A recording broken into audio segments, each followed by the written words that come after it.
రాప్తాడు ఎట్టి పరిస్థితుల్లో కూడా రాప్తాడులో మనము అందరము కూడా జగనన్నకి కానుకగా ఇవాళ రాప్తాడు నియోజకవర్గాన్ని ఆయన పట్టుదలతో అందరూ పనిచేసినారు. ఒక ప్రిస్టేజ్గా పనిచేసినారు. అనేక గ్రామాల్లోకి పరిటాల సునీత కొడుకులు తమ్ముళ్ళు పోలింగ్ బూతుల్లోకి పోయే ప్రయత్నం చేసినారు. రామగిరి మండలం వెంకటాపురానికి సంబంధించిన వాళ్ళు చీఫ్ ఎలక్షన్ ఏజెంట్లు కాదు, క్యాండిడేట్లు కాదు అయినా సిగ్గు లేకోకుండా పోలింగ్ బూతుల్లోకి పోయే ప్రయత్నం చేసినారు. రామగిరి మండలం కొండాపురంలో ప్రజలు తిరగబడినారు. నువ్వెవడయా మా ఊరికి వచ్చేదానికి, మా పోలింగ్ బూత్లో నీకేం పని అని అక్కడి నుంచి పోలీసులు వాళ్ళని ఎల్లగొట్టినారు. అదేవిధంగా ఆత్మకూరు మండలంలోకి బాలాజీ వెళ్ళే ప్రయత్నం చేసినాడు, ప్రజలు అడ్డుకున్నారు.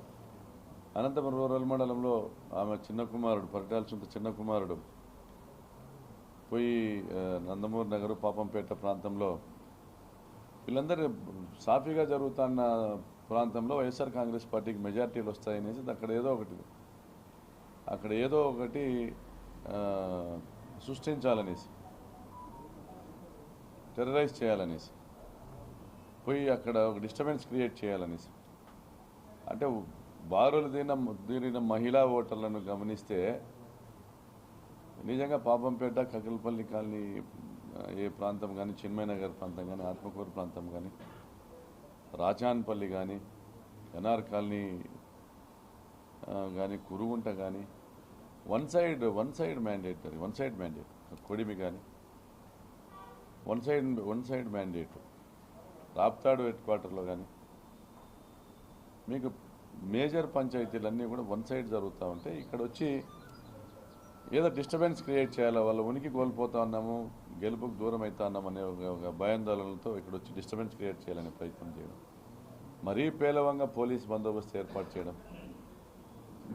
ముత్తంకుంట్ల లాంటి పంచాయతీలో ఒక హోంగార్డ్, నసనకోటలో బందోబస్తు లేదు. మేము పదే ఫిర్యాదులు చేస్తే పోలీసులు వచ్చి మాట్లాడుతున్నారు. ఒక సిఐని పెట్టారు. మన మోస్ట్ కాంప్లికేటెడ్ పోలింగ్ స్టేషన్స్లో మరీ పేలవమైన బందోబస్తు. ఎన్నికల కమిషను మరి ఎవరి మాటలు వింటా ఉందో, మరి ఏం చేసిందో, మరి నా కుటుంబ సభ్యుల ఓట్లు లేవు తోపుదుర్తిలో. ఇవి పూర్తిగా వైఎస్ఆర్ ఫేవర్డ్ పోలింగ్ స్టేషన్స్. అంటే అక్కడ వైఎస్ఆర్ ఫేవర్ ఓట్స్ తొలగించినారు, ప్రత్యేకంగా మైనారిటీస్ ఓట్లు తొలగించినారు. వైఎస్ఆర్ కాంగ్రెస్ పార్టీ సానుభూతి పరుల ఓట్లు తొలగించినారు. దాదాపుగా 10,000 నుంచి 11,000 ఓట్లను ఈ నియోజకవర్గానికి సంబంధించిన వాళ్ళు ఓట్లను తొలగించడం, వాటిని మళ్ళీ అప్లై చేసుకున్న పరిస్థితుల్లో కూడా దాన్ని బిఎల్ఓలు డైరెక్ట్గా రికమెండ్ చేయకపోవడము, లేదా ఎంఆర్ఓలు కూడా బిఎల్ఓలు ఎంఆర్ఓలు ఏ స్థాయిలో ఆ స్థాయిలో ఎన్నికల కమిషన్ ఏదైతే కోడ్ వర్తించిన తర్వాత ఎన్నికల కమిషన్ పరిధిలోకి ప్రభుత్వం వెళ్ళిపోయిందో అధికారులను అడ్డం పెట్టుకొని ఇవన్నీ ఎన్ని కుట్రలు చేసినా, ఎన్ని ఎత్తులు వేసినా ఆ ఎత్తులన్నీ ప్రజలు చిత్తు చేసినారు.